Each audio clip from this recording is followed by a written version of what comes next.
वर्ष 2014 में वह आज ही का दिन था जब प्रधानमंत्री के रूप में नरेंद्र मोदी ने सरकार बनाई थी। नरेंद्र मोदी का कार्यकाल कैसा था, किस रूप में चल रहा है और उन्होंने अब तक क्या कुछ काम किया, उस पर उनके समर्थकों, उन्हें चाहने वालों और उनके विरोधियों में अलग अलग तरह के विचार हैं। कुछ लोगों के लिए यह कार्यकाल हिंदू धर्म की स्थापना के साथ साथ भारत की श्रेष्ठता का कालखंड रहा है। कुछ लोग इसे अभावों से, टूटन से जोड़कर देखते हैं, लेकिन साहित्य तक का यह मानना है कि कोई भी व्यक्ति किसी भी कालखंड में अगर है तो उसके होने के दौरान उसका परीक्षण, निरीक्षण नहीं किया जा सकता। यानी जब तक प्रधानमंत्री के रूप में नरेंद्र मोदी कायम हैं, तब तक उनके कालखंड का, उनके कामों का आकलन नहीं किया जा सकता। सिर्फ आप उन कामों की गिनती कर सकते हो जिसे उन्होंने अब तक किया है। आने वाली पीढ़ी इस बात को तय करेगी कि दरअसल बतौर प्रधानमंत्री उन्होंने क्या कुछ किया। नमस्कार, आप देख रहे हैं साहित्य तक के बुक कैफे का एक दिन एक किताब कार्यक्रम। मैं जयप्रकाश पांडे आज उस पुस्तक के साथ उपस्थित हूं जिसका नाम है 100 मोदी मंत्र, भारत के नवोत्थान का एक दशक। शंकर लालवानी ने इस पुस्तक को लिखा था और यह पुस्तक जो है दरअसल प्रधानमंत्री के रूप में वर्ष 2014 से 2024 तक नरेंद्र मोदी ने बदलाव की जो बयार बहाई या जिस बात का प्रयास उन्होंने किया कि भारत में यह प्रमुख 100 काम जिनसे भारत का भविष्य उज्जवल हो सकता है, उस पर नज़र डाली है।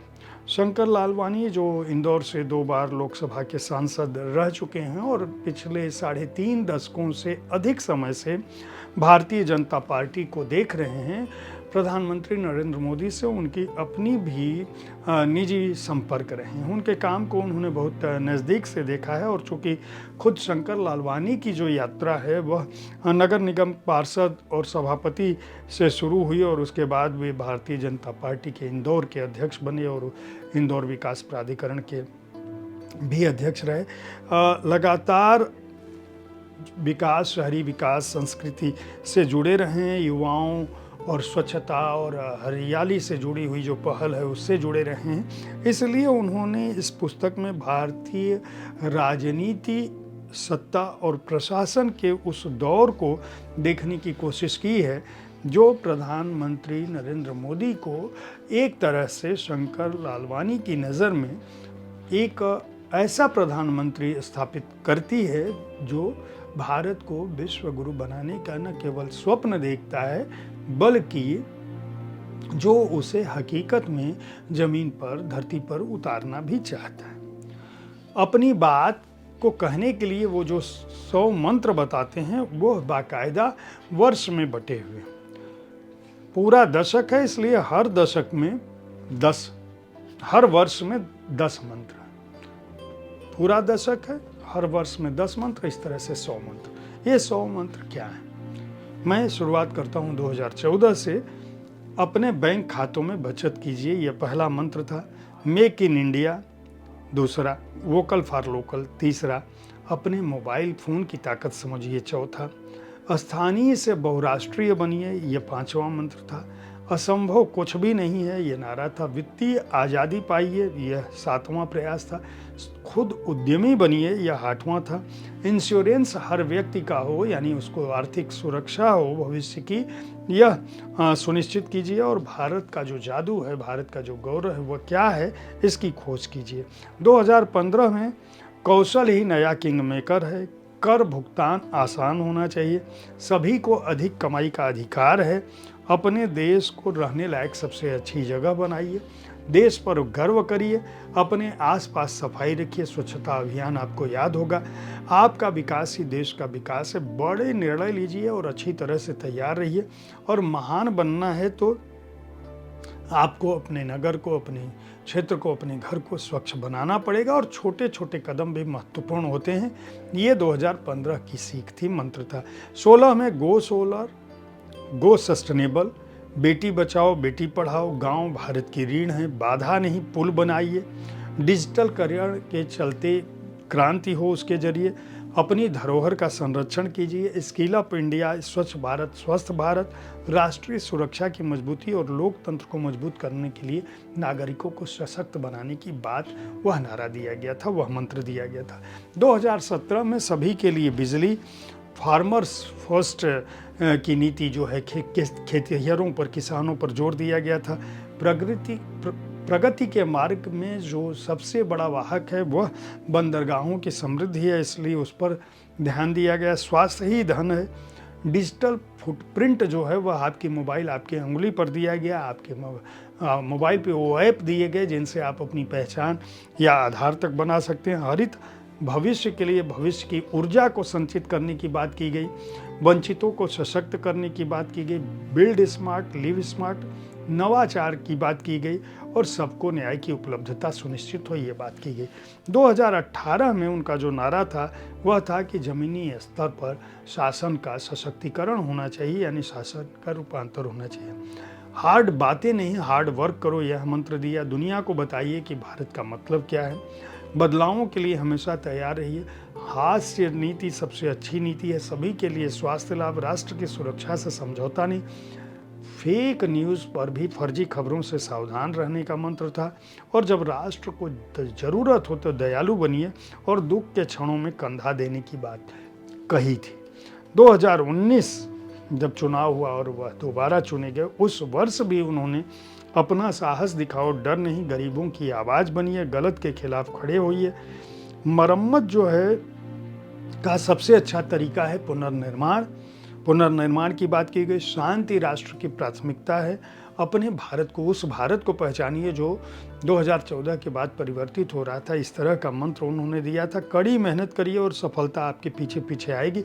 पर्यावरण सबकी जिम्मेदारी और शिक्षा जो है प्राथमिकता में होना चाहिए। जल को भी बचाना चाहिए। यह 2019 तक यानी 50 मंत्र हो चुके थे।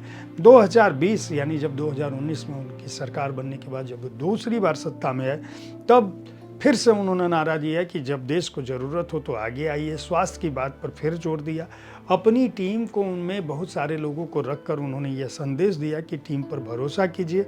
नेता अगर हैं तो नेता की तरह व्यवहार करिए। अपने सांसदों को, अपने नेताओं को भी उन्होंने कहा था समाज की बेहतरी के लिए काम करिए। ग्रामीण भारत में प्रौद्योगिकी का कैसे इस्तेमाल हो, इस पर सरकार ने प्रयास किया। वैश्विक रूप से प्रतिस्पर्धा बढ़ाने की बात की गई थी। महिलाओं के सशक्तिकरण का नारा था और समाज के हर तबके के उत्थान की बात की थी। युवाओं पर भी ध्यान दिया गया। ये अगला मंत्र था। 21 में उन्होंने जीवन को बचाना जरूरी है। संवाद से समाधान की बात थी। छिपी संभावनाओं को बाहर निकालने की बात थी। अंतरिक्ष की एक अलग गाथा लिखी जा रही थी। जलवायु परिवर्तन पर चिंता थी और भविष्य के लिए उसे संरक्षित करने की बात थी। ग्रामीण भारत फिर से एजेंडे में था। स्टार्टअप फ्रेंडली बनाने के लिए सरकार की बहुत सारी योजनाएं हुई। मंत्र हुआ आर्थिक रूप से स्मार्ट बनिए, लंबी सोच रखिए और संबंध हम सभी से कायम होना चाहिए। ये 10 मंत्र थे। 22 में फिर अपनी जड़ों की अनदेखी न करें, मुस्कुराहट बिखेरें, अपनी उपस्थिति का जश्न मनाएं, आर्थिक रूप से मजबूत बने, अपनी धरोहर का सम्मान और संरक्षण हो, राष्ट्र का गौरव बढ़े, संपूर्ण स्वच्छता हो। सुधार जो है जीवन का अंग है। तकनीक को जीवन का अंग बनाया जाना चाहिए और विविधता एवं अखंडता का सम्मान हो। 23 में फिर परंपराओं को जीवित रखने की बात की गई थी। रेलवे पर ध्यान दिया गया। धरती माता पर जोर दिया गया। ज़्यादा स्मार्ट बन सकें उस पर जोर दिया गया। उद्यमी होना चाहिए, इस विजन पर बात हुई। अपनी चालों को रणनीति का हिस्सा बनाइए। केवल नाम मत बनिए, ब्रांड बनिए। हमेशा ट्रेंड में रहिए। अपनी गलतियों से सीखिए और राष्ट्र का गौरव अक्षुण्ण रहे, इसकी बात। ये कुल 100 मंत्र थे जिसे शंकर लालवानी ने मोदी मंत्र 100 मोदी मंत्र के रूप में लिखा है। उनका कहना है कि दरअसल भारत के 14वें प्रधानमंत्री नरेंद्र दामोदर दास मोदी का जो कार्यकाल है वह राजनीतिक परिदृश्य से इतर राष्ट्र के निर्माण में जो कुछ कर रहा है उससे 1.4 अरब से अधिक भारतीयों की संरक्षा सुनिश्चित हो रही है और यह संरक्षा जो है वह कई क्षेत्रों में है और इसीलिए इन मंत्रों पर ध्यान दिया जाना चाहिए।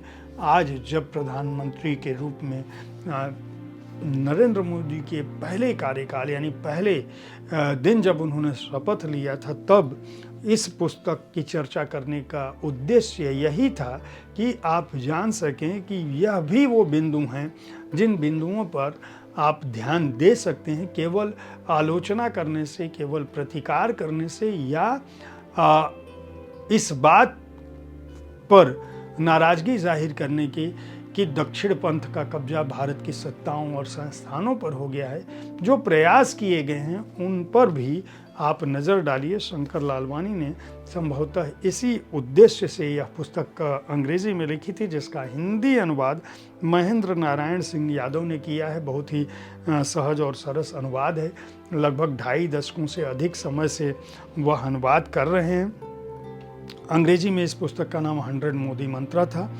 हिंदी में मैंने बताया 100 मोदी मंत्र आप कह सकते हैं। इस पुस्तक को प्रभात प्रकाशन ने प्रकाशित किया है। मूल्य इसका 400 रुपये है और पृष्ठ संख्या है 248। उम्मीद है साहित्य तक का यह एपिसोड आपको पसंद आया होगा। इस कार्यक्रम में आप किस तरह की पुस्तकों की चर्चा चाहते हैं उसके बारे में अपनी राय से अवगत कराना न भूलें। हमारी कोशिश होती है कि विविध विधाओं की पुस्तकों के साथ आपके पास मैं हर दिन पहुंचूं ताकि आप उन पुस्तकों का चुनाव कर सकें जिन्हें आप पढ़ना चाहते हैं। कल ठीक किसी समय ऐसी ही किसी एक कृति के साथ फिर मिलूंगा। देखते रहिए साहित्य तक। धन्यवाद।